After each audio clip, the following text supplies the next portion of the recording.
So lesson number 6. What chapter? It's going to be chapter 9 and 10.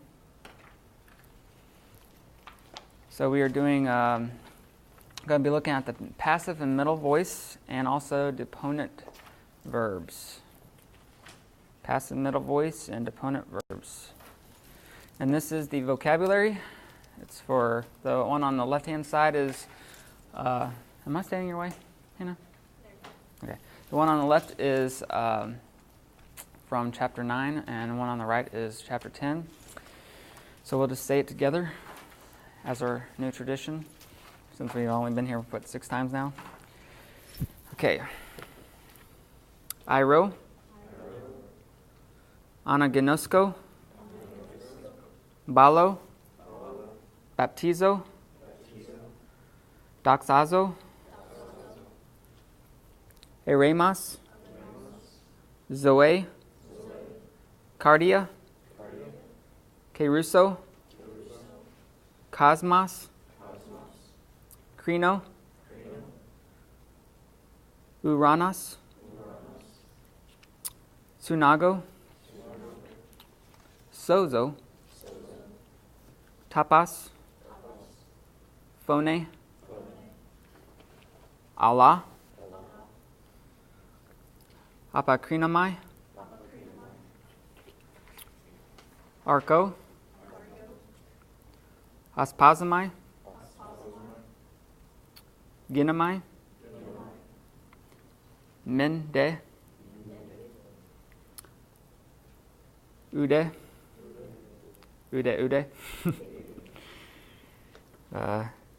uketi, yeah. Upo, paruamai, sorry, erkamai, op erkamai, d erkamai, ace erkamai, ex erkamai, kat erkamai, pros erkamai, and soon erkamai. So, just so you know, the last erkamais, if you know your prepositions, you'll know the meaning of those words, as long as you know what erkamai means, which is I come, I go. And that is going to be a tricky word, because in other tenses, it's not going to look like erkamai, just so you know. Another thing, the mende, the little things in the dots, we're going to cover it at the very end. Just so, like on one hand, blah, blah, blah, blah. On the other hand, blah, blah, blah, blah.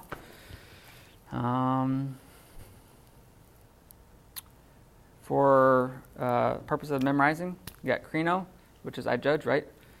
But then you have apokrinomai, and I answer. But you can use both those words to kind of help you memorize them. Krino is the judge, and apokrinomai, you can kind of make some type of connection if you can. It doesn't mean that they are related, but they don't have the exact same meaning. Just the way I would do it is apa is like away from, and krino is to judge, and I give my judgment or something like that. I answer. It's just a way to memorize. Cosmos, cosmology, study the world. Yeah, whatever. Cosmetology. I don't. It's one of those. Yeah. Cosmos. There you go. Yeah. Keruso. That's a very popular one. It means to proclaim, preach, herald. So you'll see that quite often. Cardia. Yeah, cardia, heart, cardiacs, atrix, whatever, however. Phone, sounds like a phone, but it's voice.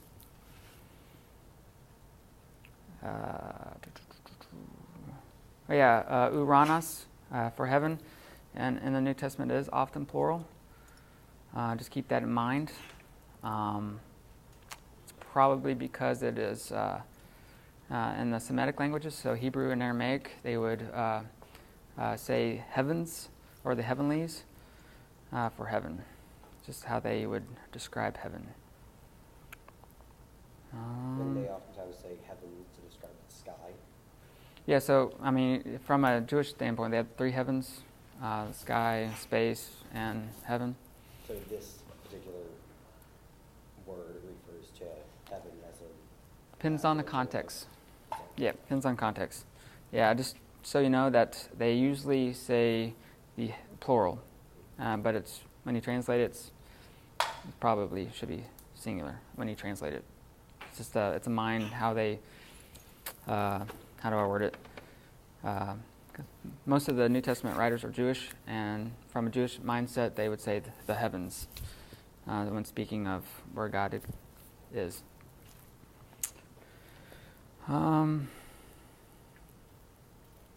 Anything else? Anything else that looks cool? Allah. If you notice in the vocabulary, it says but. And if you remember what de is, it's but or and. De is very flexible in that sense. But Allah is a stronger but. So it'd be like, I went to the store, but they didn't have what I had. Or I went to the store, but they didn't have what I had. It's kind of putting emphasis on the but, if that makes sense. Hey, now. I like you, but. Yeah, I like you, but. Uh-huh. Oh yeah, ginomai. That's another very important word to know. I believe if you look on page, wherever it is, here we go. Almost there.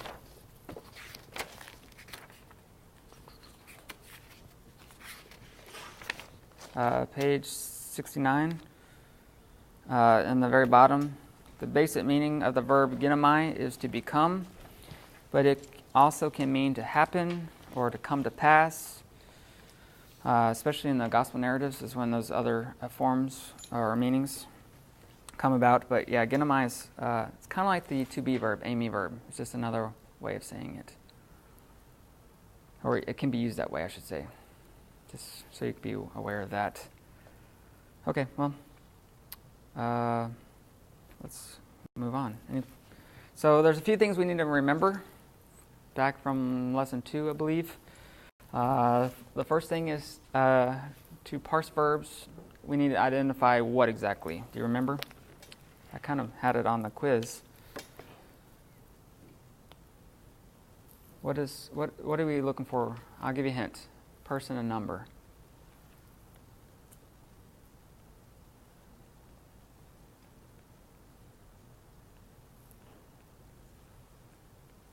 The person number suffix, is that what we're talking about? Well, yes, that's part of it. What else? Tense. Tense. Yep. Case. And that would be for nouns. Case would be nouns. But for verbs, the... There's See if you can try to remember. voice and mood, right? Voice and mood, yep. Sorry for my handwriting. This thing moves when I'm writing.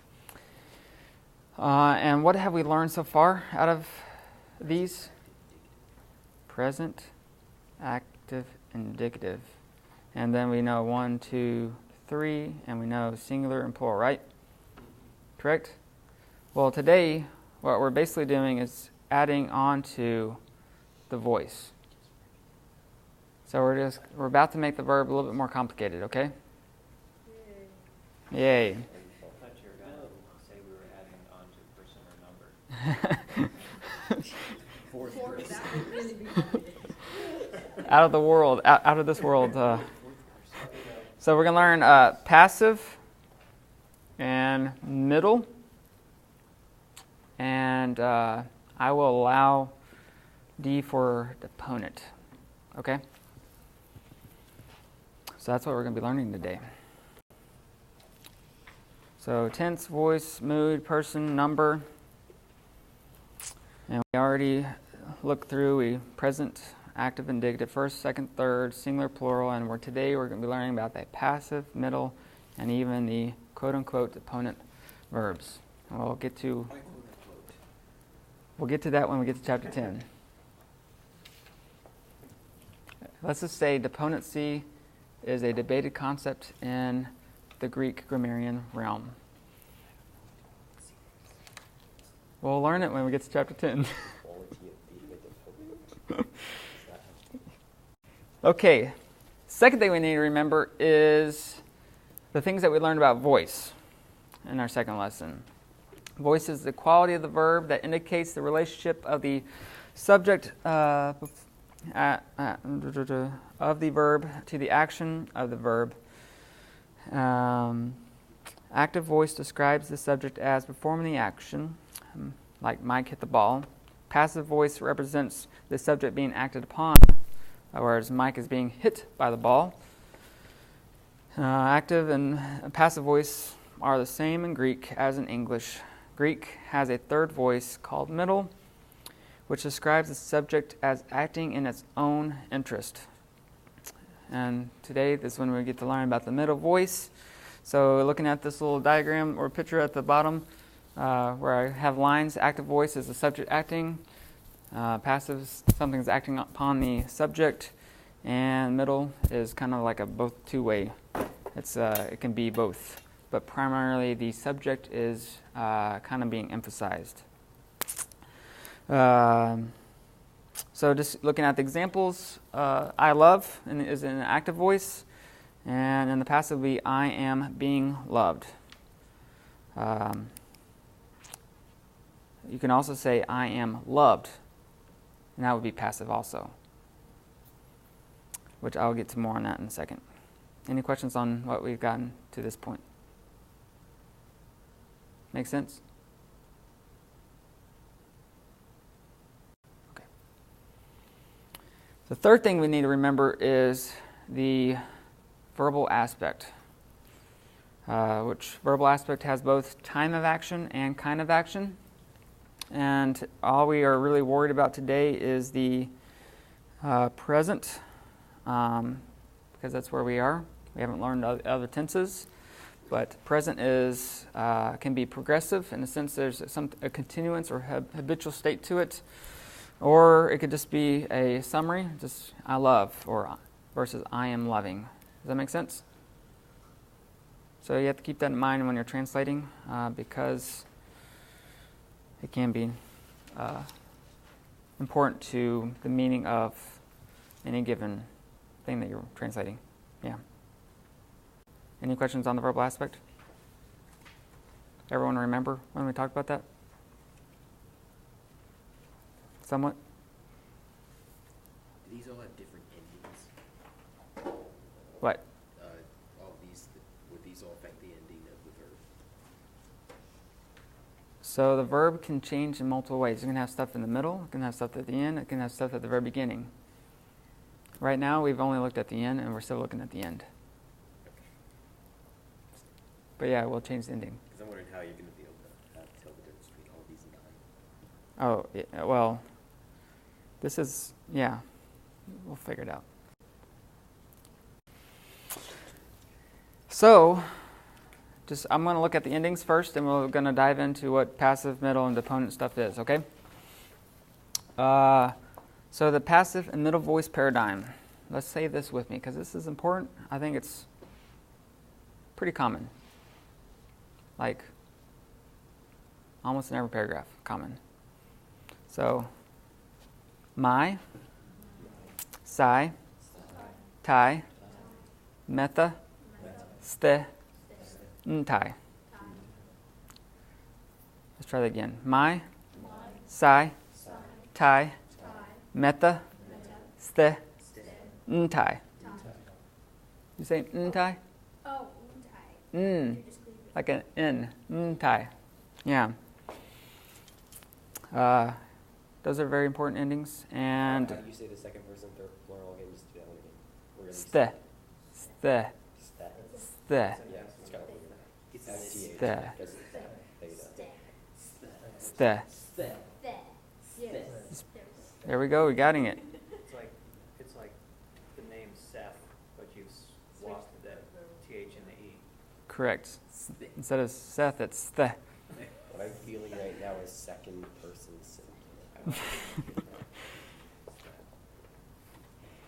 singular. So that's on the handout I just gave you, is those endings. I recommend memorizing that, along with everything else that you're memorizing.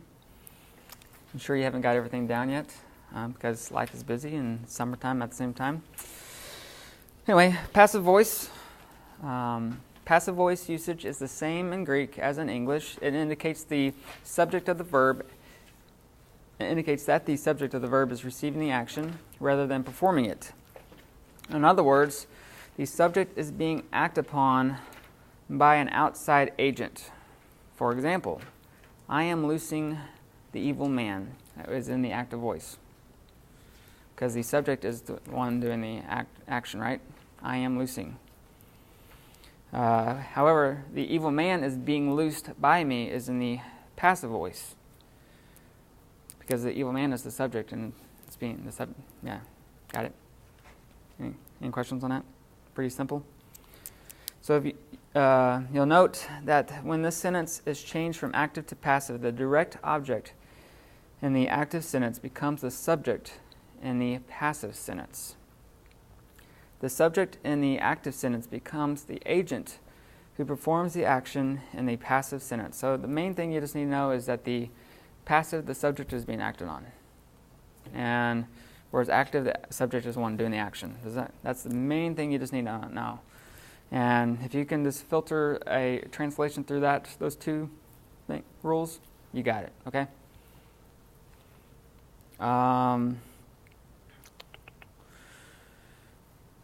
Also, if you look at page 64, under 9.4 and 65, you'll see 4 types of agency. I think it's just best to how do I word it? It's best to just take it, read over it, but ultimately I think it's going to be intuitive. It's just going to come easy, flow nature, as to what the function of these and how they are used. So I'm not really going to cover the agency. It usually deals with passive voice, but really you don't need to know that because it's going to come out in your translation just by the nature of the context. So yeah. So in English, the passive voice is expressed by combining a verb's past participle with the appropriate tense of the verb to be. So is loose, was loosed. So that'd be like the passive with the verb to be is. And sometimes an auxiliary helping verb is added to the construction. So like, is it being loosed? Being loosed. So generally, for the present tense, you're going to want to supply the be, being, been. Okay? So I am being loosed. He was loosed. Being loosed. He was being loosed. Yeah. We have been loosed. So that'd be perfect. Never mind. Try not to make it confusing, but it might be. We'll get to that. Anyway, any questions on passive? So basically, be. Remember be. I am being loosed. That's the easiest way to do it. Middle voice. So Greek has a third voice. It's called middle, which has no counterpart in English. It shows the subject as acting upon itself with reference to itself or its own interest. So the subject is kind of being emphasized in some way, in some manner. And there's 4 uses, which is found on page 66 and 67. The first use is the reflexive middle. In this, the subject, in this usage, the subject is both the agent and the receiver of the action. So, ha anthropos egeretai is the man is raising himself up. So it's what is happening here. If we were just to translate this by itself, it would be the man, and then you have the verb, egeritai, which pretty sure you haven't learned just yet, but it means to raise. What makes this middle is this right here, the himself. The man is raising himself. Got it? So the subject is both the agent and the receiver of the action. Does that make sense? So he's not only doing it, but what's happening is affecting him. Got it? So if I was to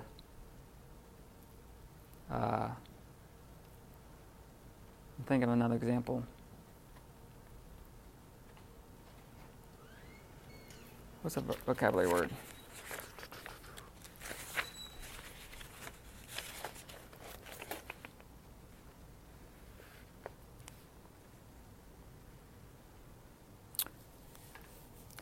So let's do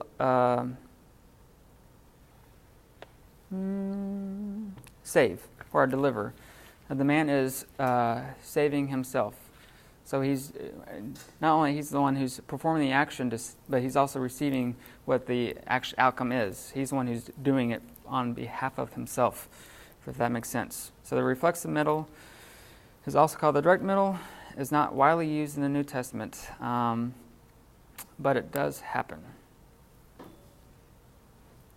Any questions on reflexive middle? You know it's himself because of the ending of that verb? No. How Context. himself? Context. Because there's going to be 4 uses with the same ending. Actually, there's 5 uses. Okay, like herself, itself, all of that. That's what you Yeah. mean. Well, no. Ask your question again. So I'm seeing here that for singular, it has like I am loosing, you are loosing, he, she, it is loosing, Mm-hmm. or himself, herself, itself. Yes. Right? That's how you know it's one of those because of the ending of the verb. No. So if you look at page 64, and look at 9.3, and look at the endings.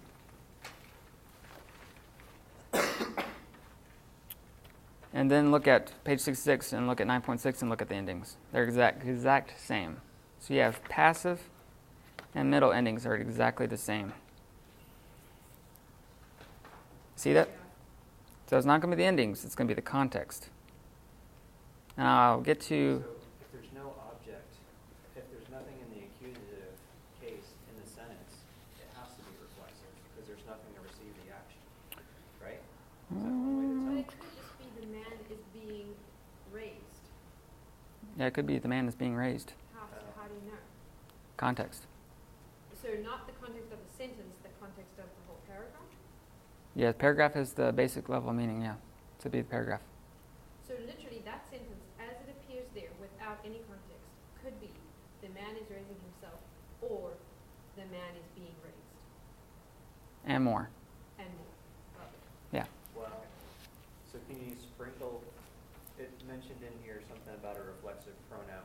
Can you sprinkle extra stuff in there to make it more clear? Yes.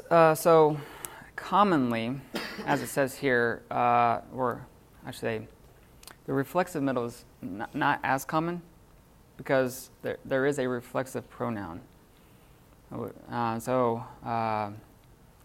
Just you're going to have to base off context. Because this does happen, you need to know about it. But there is a clearer way with a reflexive pronoun, which would be myself, himself. Can you think of any significant theological debates that arise from this ambiguity? No. Okay. Not off the top of my head, anyway. I'm just curious, because that's one of the things that, well, this verse could be, and someone built a new theology out of it.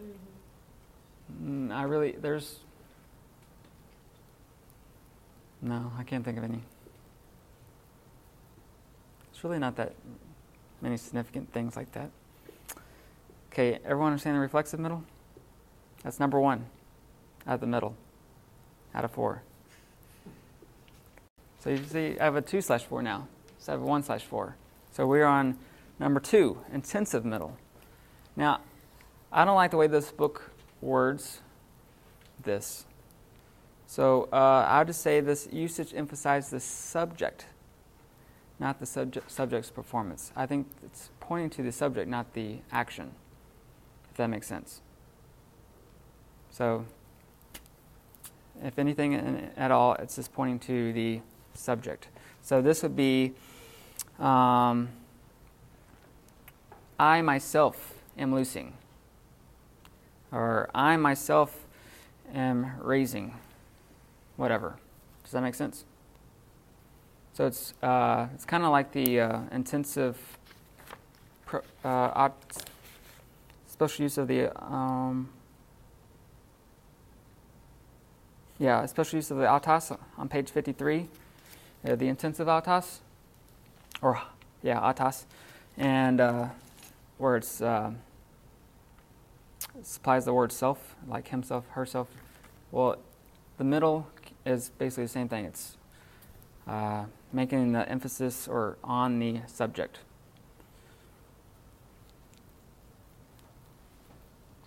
Any questions? So the example here is the Lord is teaching the disciples. Well, to make it an intensive middle, it would be the Lord himself is teaching the disciples. Does that make sense? Okay, that's number 2. Number 3 is the indirect middle. I'm not sure if this is kind of rare. But the main difference between intensive and the indirect is going to be this word for. So if you do luamai is I am loosing for myself. It's so the use of the middle voice presents the subject as acting in its own interest. So it's acting in its own interest. That's what you really need to know. So lambanatai, ton, arton, they are taking the bread for themselves. So if you were to put this in the intensive, it would be they themselves are taking the bread. If you were to put this in the reflexive, they would be they. What it would be? They are taking themselves the bread. They're giving themselves the bread. Yeah, that wouldn't make sense, but yes. Does it make sense? And if you were to take it in the passive, it's they are being taken. They were being taken by the bread. There we go. Okay, that's like I got to process this. So you get this? Is it flowing yet? You got options.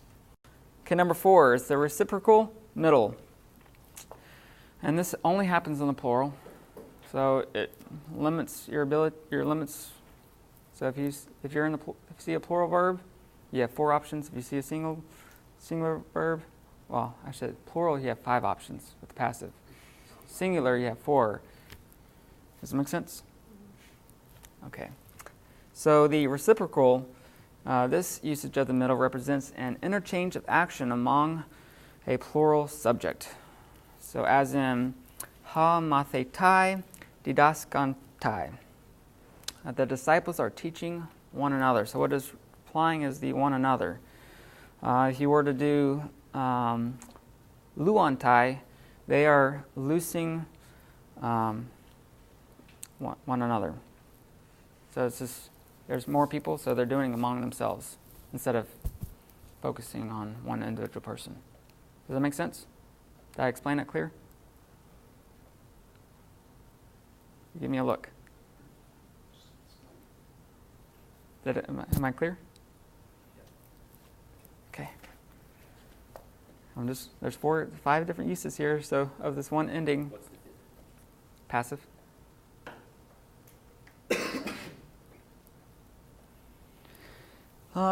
There's a little note here. It should be noted that some Greek verbs have a meaning in the middle voice that is entirely different from its meaning in the active voice. So it just makes it a little bit harder. You have to memorize a couple more things. So apalumi is, in the active, is I destroy, but apalumai is I perish. It wouldn't be I destroy myself. But it's I perish. Does it make sense?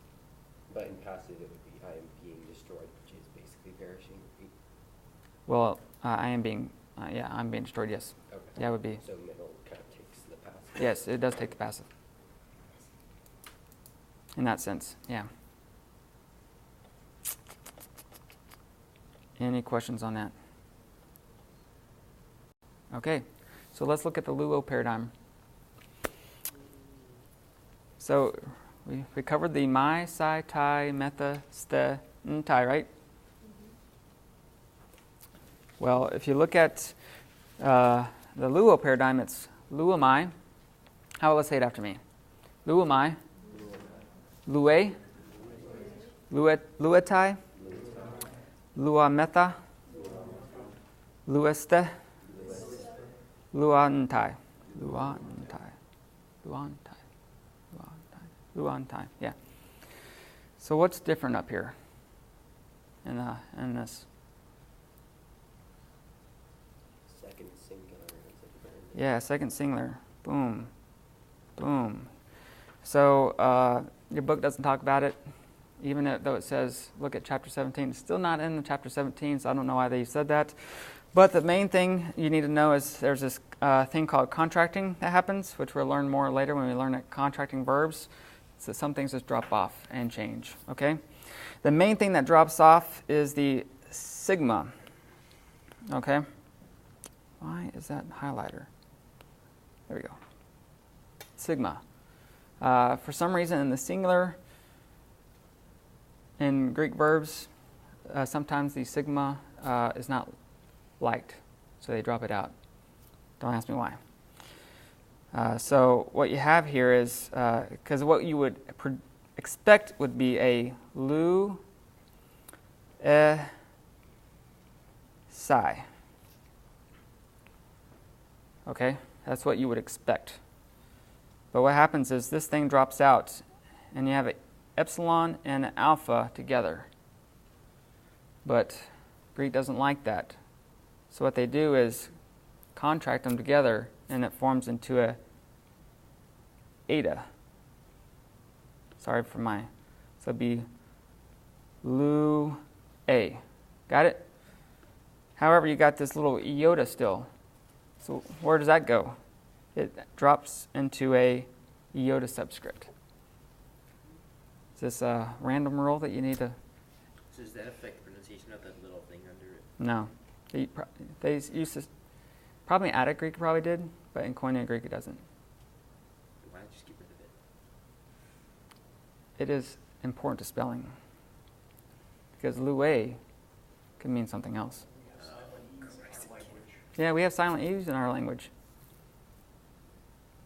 Come on. Perfect example. Well, the silent E's affect the vowel, where they make it a long vowel. Right. What's like G's? Well, there might be a use for the O's. Like in paradigm. Dutch, actually. It's in paradigm, Yeah. I'm talking about the silent G's. Again, she was brought up. right? Paradigm. But this little contraction doesn't happen to every word. Just be aware of it, okay? So let's say the paradigm again. Just the mai, sai, tai endings, okay? Mai, sai, tai, meta, ste, ntai. Got it? Pretty easy? Okay. So let's do an exercise here. Sorry for my handwriting again, but you're just going to have to deal with it. Lua meta. Everyone recognize that? So we have the, if you were to divide this out, this is the what? Do you remember? Lexical. Lexicomorpheme. Yep, morpheme. This is the Neutral morpheme. neutral morpheme. I don't know what it And this is the, not stem, person number suffix. person, number, suffix. Good job. That's my second. Eli, good job, Eli. I just remember the names. I don't know what they do. I'm kidding, actually. Well, lexical morpheme gives you the Actual word and the meaning. The neutral morpheme is just there for phonological reasons, and the meta or the person number suffix morpheme gives you the person number, who the subject is, or the yeah. Doesn't it technically also give you voice then in this case? Because Yes, it also gives you the voice. Yes, except for an Amy. Amy doesn't have voice, and that's in a different conjugation. Chapter 7, you should read it. It's a very important chapter. Probably one of the most important chapters. Okay, so let's get down to, can everyone see blue if I do blue?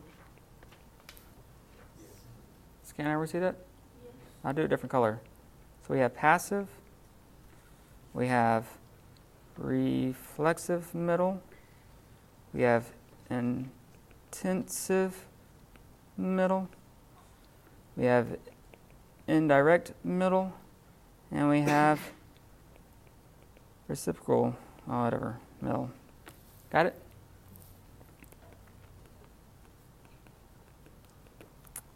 I'm going to change colors. I don't like blue.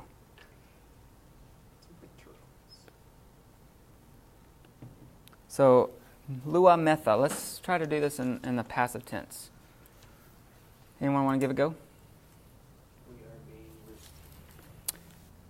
We are being loose. Is loosed the same verb for unleashed? Yeah, that's what they mean. Like freed, Freed. And unencumbered. it could also be destroyed too. We are unleashed. Yeah. Actually, that's one we should use. Yeah, no, we should use destroyed. I don't like loose. It's always throws. I hate that word. Hate is a strong word too. There's another way you can actually translate this, and that is We are loosed. yeah, we are loosed. The problem with this one is in the Greek perfect passive, that's what this one is. We haven't learned perfect yet. It's not, we have been loose. Isn't that theirs? No, No, oftentimes with perfect it's have. have. That's the thing. Would that be past? We have been loose. Would that be past? Well, perfect is past. With continued have been. result. Yeah. You can use have, but you can also use it for here. Yeah. Yeah. Maybe it's, I read it somewhere. I think it was Dr. Black's grammar. Anyway, the idea is that this is the preferred translation. The using the being, even if I don't remember what the thing that goes with off the top of my head. I don't really even like this color, but whatever. So the reflexive middle is, anyone want to give it a go? We are losing ourselves. Yeah.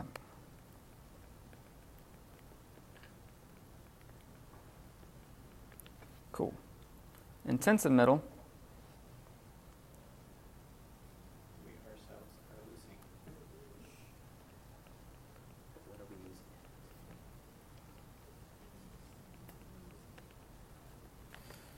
The indirect middle. Let's see if we all get this. We are losing for ourselves. Yep. Oops. I mean, that wouldn't. It's so You just awkward. throw the bread in there. We're losing for ourselves the bread. It's like shaking it off the ground. Yeah. And the reciprocal would be, We are losing each other. yeah, each other or one another. Wow. All out of one word. Yep, that's all out of one word. Question? You got a question? Not really a question. I'm just processing in my head, reminding myself how we would know what they are. It's all about context. Context. So the best thing to do is see the order I just gave? start in that order. And see if Start it with fits. passive. Yep, then go to reflexive middle, which is rare. And then intensive middle, which is more common. Then indirect and reciprocal. And you want to do what fits. But if you start in this order, this is the rule of thumb. I think there's a 9.8 on 67. He gives you 2 rules, but that requires you to memorize a couple other things. And I think if you just know the order and just do it in this order, it'll solve a lot of your problems. So I just cut down a step in memorizing. You just have to memorize what's already up there. So instead of memorizing all these usages on top of some more rules, you just memorize these usages and you got it. You want to try another one? Another word? Yeah? Okay. Maybe singular this time. Huh? Can be singular this time. We'll see. It's the Yeah, that's the biggest one that goes. It's really kind of crazy. I mean, Do it this way then. 5 sentences out of 1 word. There's a lot of other languages that are like that. It's not just Greek. But we're not getting the Bible. That's what's disturbing.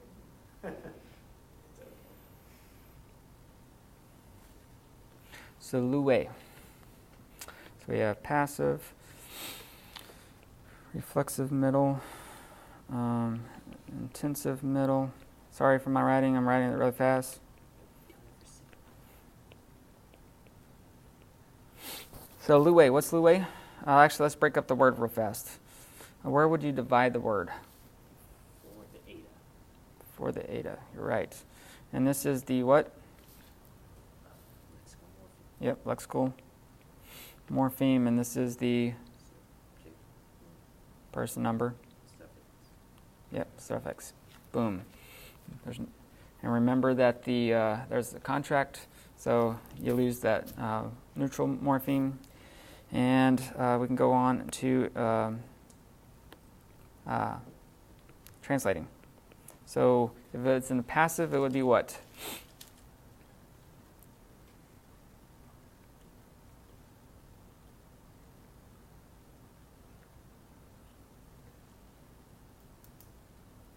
You are being It's used. second person, so, yeah.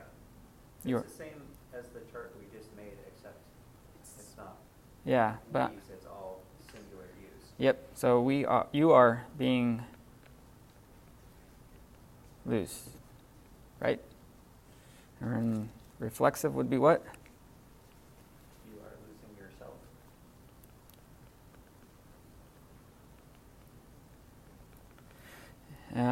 Intensive. You yourself are losing yourself. The indirect. You are losing for yourself. And there would be reciprocal because that's plural. And there would be reciprocal. You're right. Good? Pretty easy? Pretty fun, right? Is that just for losing and everything else follows this? Just remember psi and remember that some of the verbs can condense down to that eta, the eta subscript. I can't tell you what the numbers are.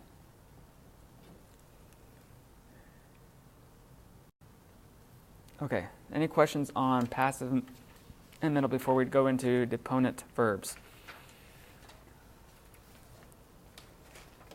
Mind blown? Yes. Just so you know, the same exact paradigm is used for deponent verbs. Which one? The other thing. My, si, tai. All the My, si, tai, metha, ste, tai. But the difference, so deponent verbs, starting in chapter 10.2, I think. So most grammars will say something like, deponent comes from the Latin verb meaning to lay aside. Basically what happened is at some point verbs laid aside their active forms and in favor of their passive and middle forms, which is what this grammar says. And really, the thing behind it is when initially studying Greek, what people would do is, well, they knew Latin, so they would use a Latin system in learning Greek, basically. So they would apply deponency or deponent verbs from the Latin system. There is a debate as to whether that is true or not, and whether we should classify them as deponents or not, I should say. And I'm on the side of that. I don't necessarily agree with the idea of deponency. And I would say that these words are called true middles, and they only appear as active in meaning, or in translation, I should say, not meaning, if that makes sense. And by true middle verbs, what I mean is that the subject is emphasized in some manner, even if the English translation comes across as active. Got that? So it's like a middle and active. So you would parse it either middle or deponent, so M or D when it comes to voice. Remember when we did tense, voice, and mood? Present, and indicative. You could either do passive middle or deponent. Right, I mean, like it just its effect on the sentence, it does kind of both. It seems like it's active, I would say. So, hear me out. So this can be seen in three approximate ways of how the true middle verbs. So the first one would be reciprocal. Now these verbs describe situations that have two parties involved. So there must be two parties involved for these words to even exist. If one were removed, no action could be possible. So the example here is apokrinomai, which is one of our verbs, I answer. Well, you can't answer if you're the only one involved, right? So the subject is involved and another person is involved. Does this make sense? So there's emphasis on the subject in some way, in some form. Got it? So that's the first one. Oh, look, I did the second one is reflexive. These verbs that turn back upon the subject. So, tufa amai is I am conceited. Ekratu amai is I abstain. So this is something that's the subject is turning back upon himself. I am conceited. I abstain. Something that they're doing, right? And then the third one is self-involvement. These verbs describe processes only the subject can experience. So, erkamai, I come, I go. Bulamai, I wish. Prasukamai, which is I pray. Does that make sense? So, the idea behind it is that the subject, in some way, form, or manner, you have a question? In some form or manner, is being emphasized. I'll start with him. Okay, so do you agree with the statement that these kinds of verbs are passive in form, but active in meaning? I would say they're middle in meaning. Okay, so both kind of active and passive at the same time. Yeah. That's why I would say they're true middles. So just because they're not, I loose myself, I am loosing for myself. Now, deponent verbs only appear in passive endings, is that right? I mean, passive and middle are the same, yeah. Yes. Yeah. They don't appear with active endings. They do not appear with active endings. So that's the thing that you do need to know, which I was going to cover. Okay, sorry. Yeah, is when you are looking at a dictionary lexicon or your vocabulary, you're going to see that these words only have, so if you look at 10.1 on page 69, so apokrinomai, you have aspazamai, paru amai, erkamai, all those right there are deponent verbs. And the reason why you can know that they are deponent verbs is because they are in your vocabulary as with the mai, sai, tai ending. Does it make sense? They're not going to be the o, ace, a endings. So that is how you're going to know. So the only way you're going to know is by knowing the word. So that requires memory. Yeah. But again, you can, they come across as active, but I would say that they're middle because the subject in some way is emphasized. Any questions? What page is that on? What page is this on? It's not on the page. You might want to write it down. That's Chris's page. This is in a different grammar. So for the example of I abstain, Yes. what you're meaning is that that action is like affects just the subject, kind of? Is it Yeah. not It's not, Well, it's not acting an On actual action some- on right. another object. Right. And so it's kind of That's why it's on middle. yourself, yeah. I'm saying it's middle but because, it's yeah. like, Yeah. Yeah. What he said. Can you move to the right just please? Okay. How about I just go like this? Yeah. So like I want, that would be one? Yeah, so that would be something that only the subject can experience. Right. Yeah. Like I pray, I want, I go. Because no one can experience you doing something like that.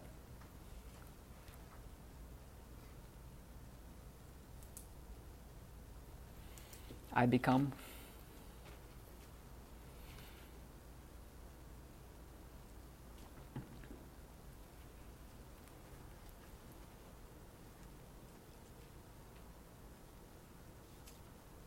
So even if you had a sentence like, I see a tree, that's not active. It is active because the tree would be the what you're seeing in a So sense. there's, Well, there's an object.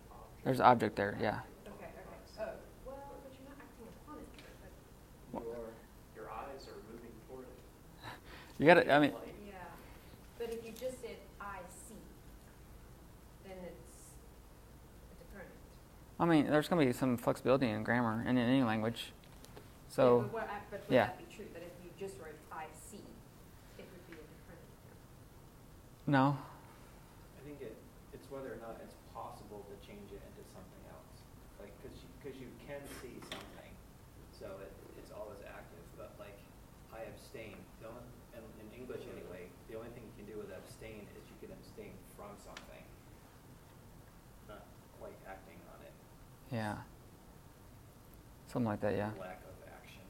Yeah. So I think the idea is if it's possible to be active, then it's still active even if there's not an explicit project. It's basically just know that there's a set of words that seem like they are active in meaning. It's just something you just have to memorize separately. They're going to look like they have middle passive endings, but they seem like they're active. So if you look at page 70, 10.2 is all there is on deponent verbs. And I would recommend reading it. But yeah, you can determine if a verb is deponent by looking at the lexical form. So really the only way you can truly know is by looking at a dictionary. I think we're not learning to speak. Yeah, no. What we're doing is just describing what we see and observe in the text. Correct. That makes it a lot easier. Yeah. But I will take deponent or middle as the parsing. It's whatever you choose. I think using deponent as terminology is helpful because it helps you memorize that this is a separate section of words that do not follow into suit with what we learned in the passive middle section. Does that make sense? Okay, any questions on that? So I'm not as necessarily worried that you memorize these three things. This is just so you can at least be aware that these words in some way have the subject emphasized. That's basically all you need to know. So if you look at chapter 10, there's this extra things thrown in that don't fall under deponent verbs as the title is chapter. Actually, I don't even know why they named it deponent verbs chapter, because there's so many other things and they all have equal space. So under 10.3, direct objects in cases other than the accusative. So this is one of those exceptions. Some verbs take their direct object in cases other than the accusative. Why? Why was Socrates or somebody sitting around and like, you know what I'm going to do? I'm going to change this for these few verbs. Well, I mean, you got to think through the word though. Like apokrinomai, what is one of the examples? I answer. You're going to answer to someone. So because it's like implying the two, you're going to be expecting a dative case. It kind of simplifies it. Arco, which I believe is I begin, right? Yeah, or rule. I rule. Yeah, rule. Anyway. Arco is I rule, which takes the direct object in the genitive case. He is ruling the people. So arche to lau. It's just something you just have to be aware of. The dative case kind of makes sense for the first example, but the second one totally doesn't make sense to me at all. I rule of the people. We the people, I don't know. It's just something you have to memorize. A special case is akuo, which can take its direct object in either the accusative or the genitive. There's even a special case. It's a special meta case. Yeah, just be aware that some generally, if you're going to be translating, it's going to. I think context will help you determine. Oh, this must be the direct object to this verb. Hopefully. If not, you got a grammar book as your reference. 10.4, uses of kai. So kai is pretty flexible, and I'm pretty sure this section doesn't even cover all the uses of kai, but so far kai has been seen only in its basic function as a simple connective,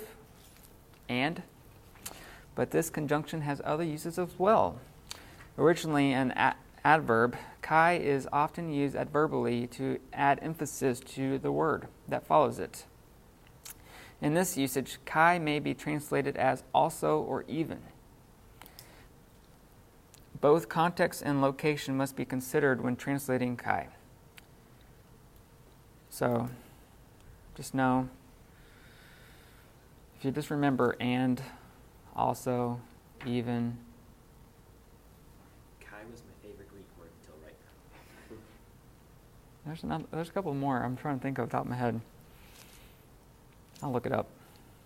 But if you see two kais together, it can be both and. So that kind of helps you out. But it can be both and. No, so the first kai would be both. The second kai would be and. So the example here is kai hoi anthropoi kai hoi huioi legusi tata. So this would be both the men and the sons are saying these things. Okay, 10.5. Actually, any questions before we move on? No? Okay, 10.5. The uses of ουδε. This conjunction ουδε is like kai, can have more than one use. Often it is a simple connective, and it is translated and not or nor. But like kai, ουδε can be used to add emphasis, and in this usage it is best translated not even. And when you see two of them get together, it would be neither nor. Pretty simple? Basically. Then my favorite one is 10.6. Happens actually quite frequently, but it's Mende. You have to remember that these are post-positive, so they're going to follow after the first word. And really they could follow after more than the first word, but generally it's after the first word. Does that make sense, post-positive? Things that come after the first word, so they're post. Yeah. The easiest way to understand Mende is on the one hand and on the other hand. On the one hand, on the other hand. So on the one hand I did this, on the other hand I did that.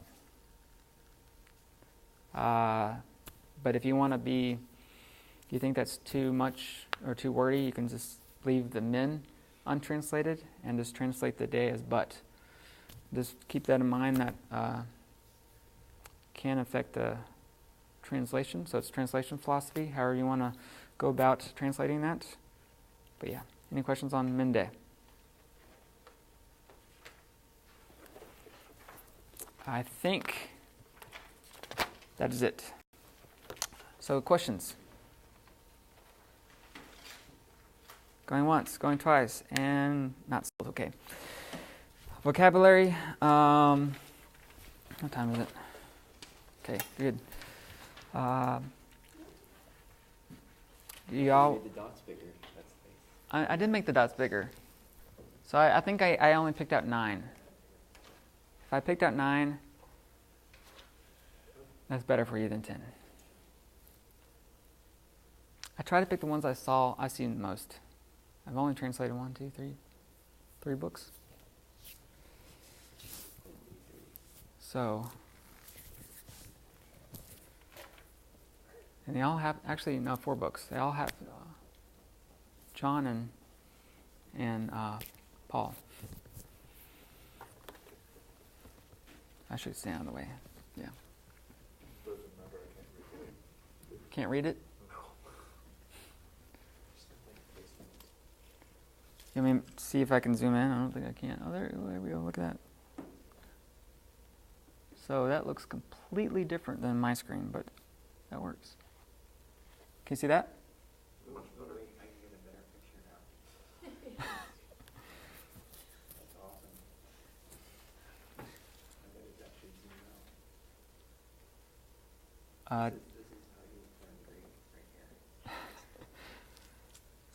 keep marking the wrong word.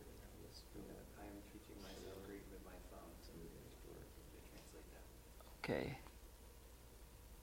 Okay. Do you guys want to do the vocabulary, say them, or you want to just move on? That's what I figured. Homework. It's 5 is from 10. huh? Is that 10? It's out of 10. I will always use the last section.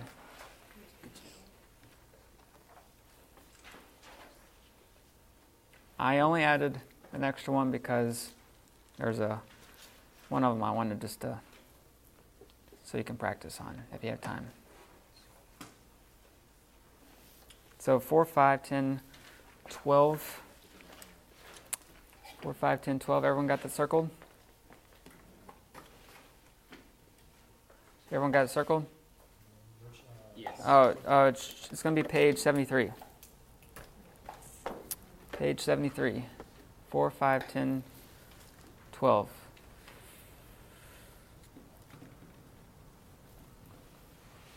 Got it? Okay. So in verse 6, we see the word thamazo. And that just means I'm shocked, I'm amazed. And I think that's a pretty key point that he's going to, right after he's go to this salutation, he's going straight to what is happening here, basically. Hati is that, so I'm shocked that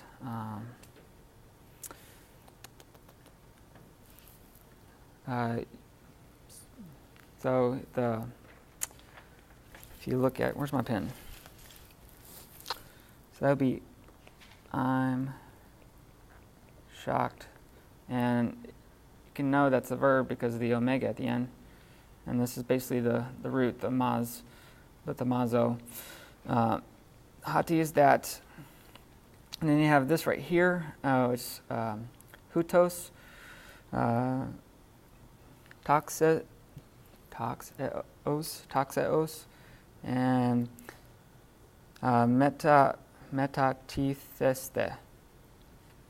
So this one right here is, I would probably put this all together. Just something you have to kind of make sense when you're doing this, but it's because the subject's in the verb.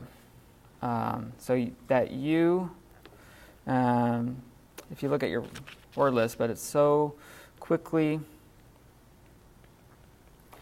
and metatitheste. So this is going to be, if you, in our, what we've learned, my, sai, tai, metha, what's next?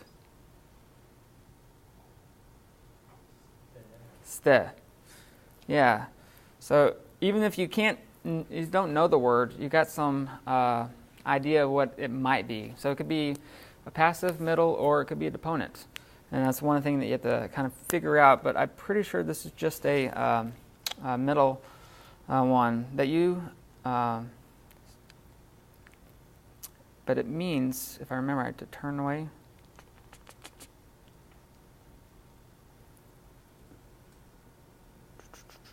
I'm pretty sure it means to turn away.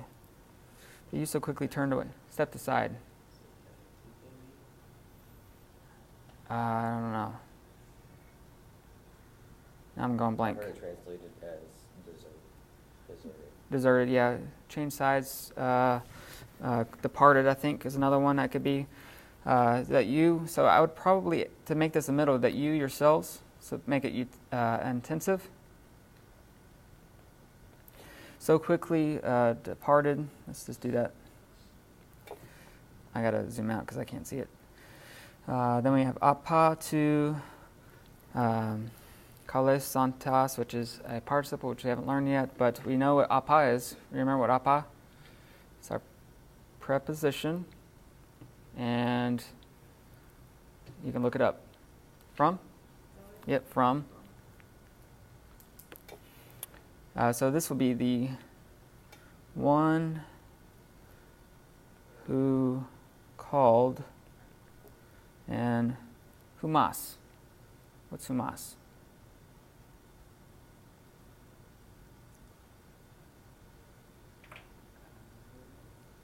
Huh? Not hour. No, out of. Out of? Nope, not out of. It's a, what part of speech? Yeah, what? It's a personal pronoun. Personal pronoun?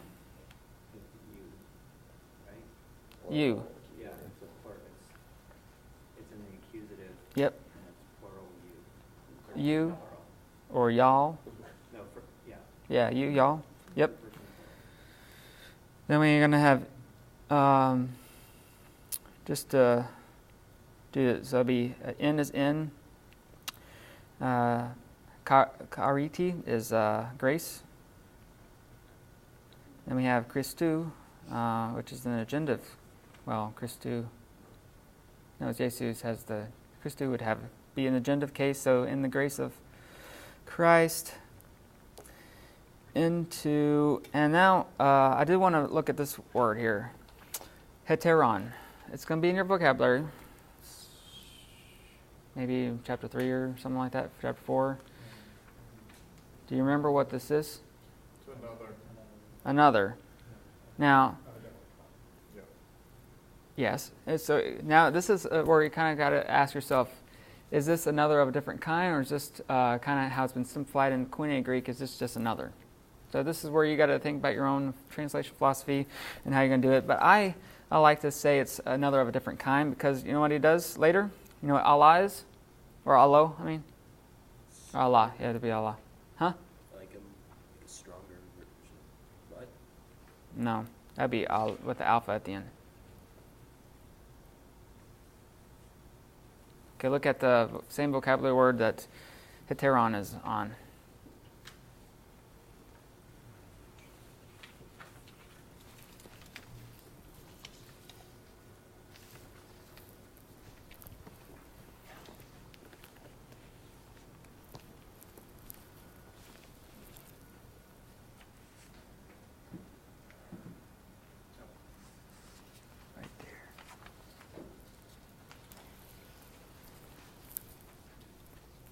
call it out. I pointed it out to you. It's other or another. Other or another, but of the same kind.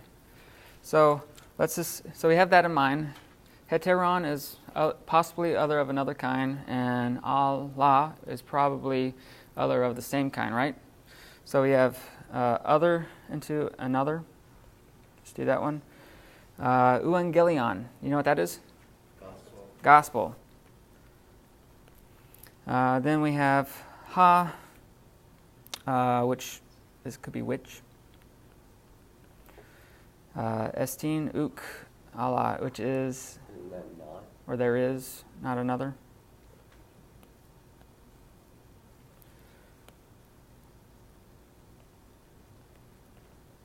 Not another.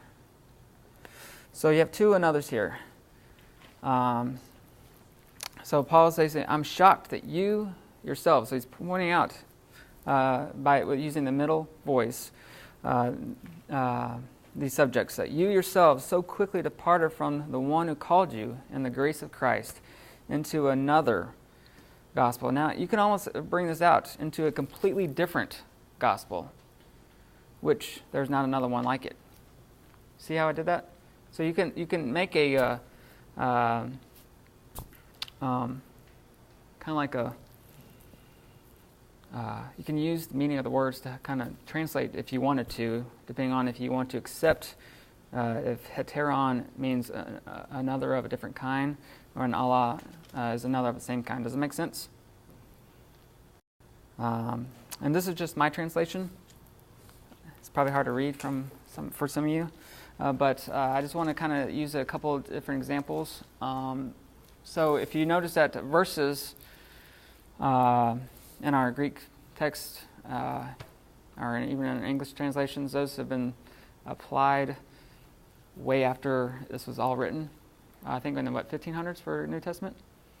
Anyway, the idea is you don't have to necessarily be stuck to verse by verse by verse when you're translating. You can look at the paragraph, and like what I did with verses 1 and 2, I just combined it all together. I didn't really go in order. I just wanted to make it sense into my own how I would do it.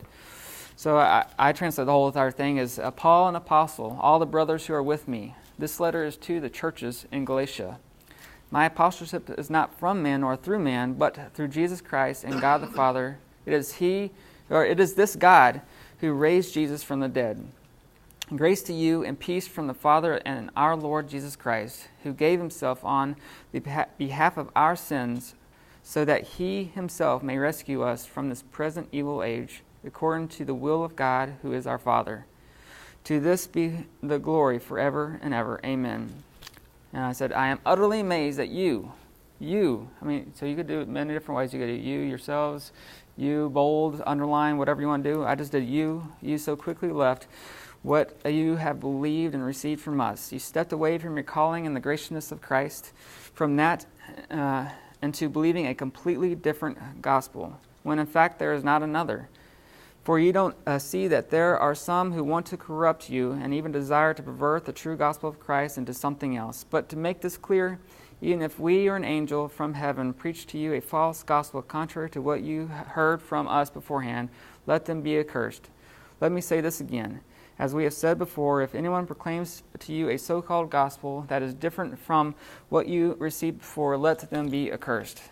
And what I'm trying to show you here is that you don't necessarily have to be stuck to a word for word. Basically, once you get your translation down, try to write it in a way that makes sense to you. Paraphrase it, whatever you need to do, because it's going to be your translation. It's what you're going to be doing your devotion on.